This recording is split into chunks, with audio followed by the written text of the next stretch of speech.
মুসা আলাইহিস সালাম আল্লাহকে জিজ্ঞাসা করছে, আল্লাহ আমার জান্নাতের বন্ধু কে? কয় কসাই। আপনি আমার সাথে এমনই করেন, যেটা জিজ্ঞাসা করি সাথে সাথে জবাব দিয়ে দেন। আমি আর কসাই মিল হইল কোথায়?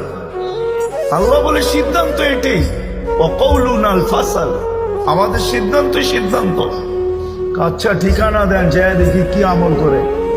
তো যায় দেখে হ্যাঁ কসাই। সারাদিন গোস্ত বিক্রি করে যখন বাড়ি যাওয়ার পালা আসছে, তো গোস্তের একটা টুকরাকে নিয়া কিমা বানায়া পোটলার ভিতরে নিয়ে দোকান বন্ধ করতেছে। মুসা আলাইহিস সালাম বলতেছে, তোমার বাড়ি মেহমান হওয়া যাবে? অবশ্যই যাবে, কিন্তু শর্ত আছে, আমি ডাইরেক্ট বাড়ি যাব না, আমার সাথে চলো। তো বলছে ঠিক আছে চললাম। যায় ঢুকছে এক ঝুপড়ির ভিতরে, খুব পরিপাটি সুন্দর।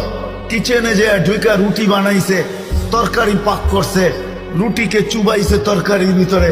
তারপরে এক খুনখুনে বৃদ্ধাকে বুকে টেক লাগায় বসাইছে, পিঠ লাগায় বসাইছে, পিঠ বুকের সাথে লাগায় বসায় নেওয়ালা বানায় বানায় খাওয়াইতেছিল।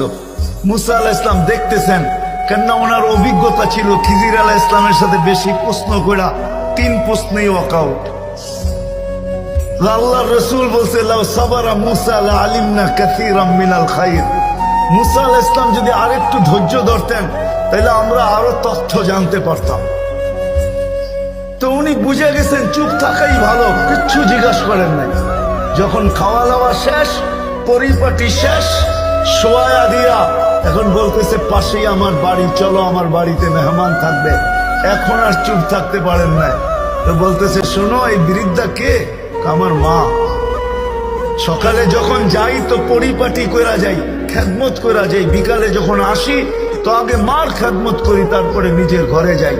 তো বুঝলাম, কিন্তু তুমি খেদমত করার পরে মা জানি হাত উঠায় কি বললো? খুনখুনে বৃদ্ধা, তো দাঁত নাই। বলছে, দূর বাদ দাও পাগল মা। যখনই খেদমত শেষ করি তো হাত উঠায় বলে, আমাকে মুসা, আমার সন্তানকে আল্লাহ জান্নাতে মুসা আলাইহিস সালামের সাথী বানায়া দিয়েন। তো মুসা আলাইহিস সালাম চিৎকার দিয়ে বলতেছে, মা পাগল না, মুসারও মেহমান থাকার প্রয়োজন নাই।